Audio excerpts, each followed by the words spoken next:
Welcome, welcome, welcome. Part of our continuing series where we talk to activists, reporters, writers, columnists, professors, anybody on the left, anybody on the right, as long as they can think clearly and provide insightful perspectives for you. We want to provide that to you unedited and unaltered.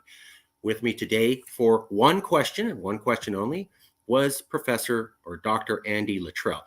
A lot of the people who study political science and who are thought leaders in this area are very busy, and we deeply respect that and we understand.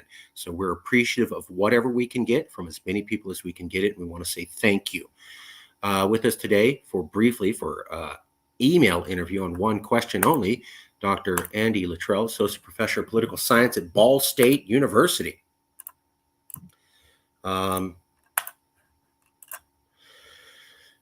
His research centers on people's opinions, including when and how those attitudes change. In particular, he's interested in what happens when people moralize their attitudes and how moral persuasive rhetoric can sometimes be compelling and sometimes backfire. He also studies the feeling of ambivalence and the stability of people's opinions over time. His research has looked at many different opinions, including attitudes towards social, environmental, political, and consumer issues. He was an assistant professor of political science at Ball State University, and he was also a visiting professor of psychology, a professor of psychological science at Ball State University, and he's a visiting professor of psychology at the College of Worcester. Let me make sure I got this right. Political science. Here we go.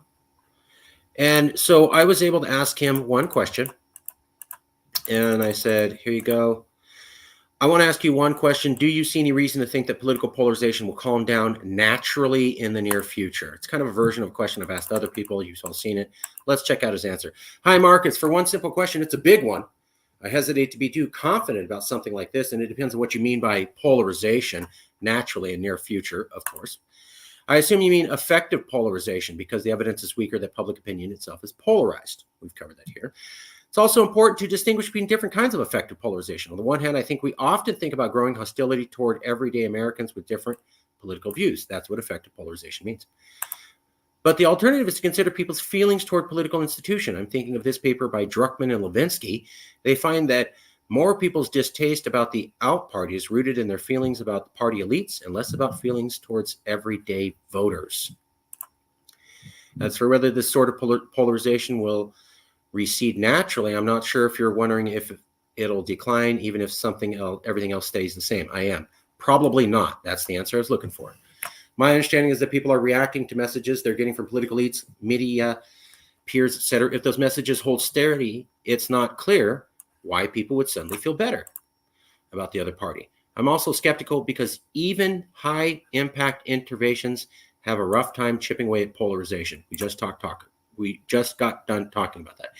In a recent set of studies, Santoro and Brockman facilitated conversations between ideologically opposed individuals. Although some of those conversations reduced effective polarization in the immediate aftermath, that effect waned over time as people re-entered their typical environments.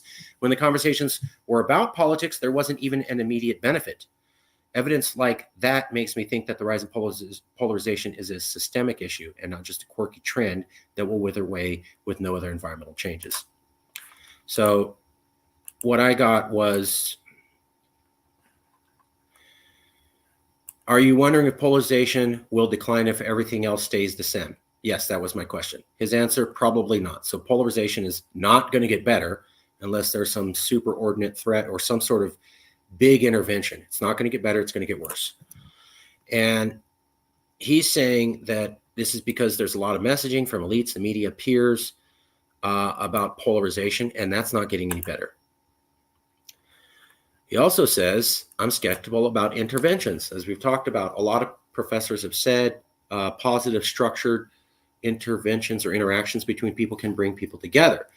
I was just doing an interview with another professor, and I said, but those studies also show that people don't change their opinion. They just are less angry at the other.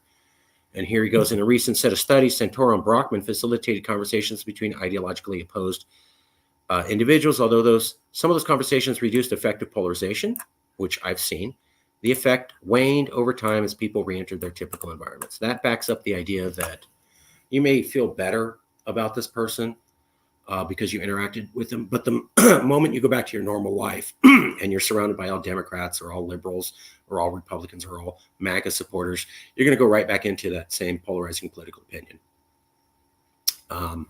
And when the conversations were about politics, there wasn't even an immediate benefit. And what that means is that people don't necessarily agree on the policies when they come together through these structured interactions. They just get less angry at each other by seeing the other person as part of their in-group instead of their out-group, but that doesn't mean that they now shifted their opinions on issues. When he looks at that, the fact that, positive interactions don't make people shift their opinions on issues makes him think this isn't a quirky trend that will wither away and go away. So this is interesting, though. I'm thinking of this paper by Druckmann and Lewandowski. Lewandowski's famous in this field. They find out that more people's distaste is about the out party is rooted in their feelings about the party leads and less about feelings toward everyday voters. That would be interesting because part of the debate is, do voters hate voters on the other side, or do they just hate that party and its image, which is mostly controlled by elites in the media? So interesting information here. And that all comes from this professor. We're going to take a look at those studies, and we want to say thank you for your time and your insight. And we'll be back with more information as soon as we get it. Thank you, everybody.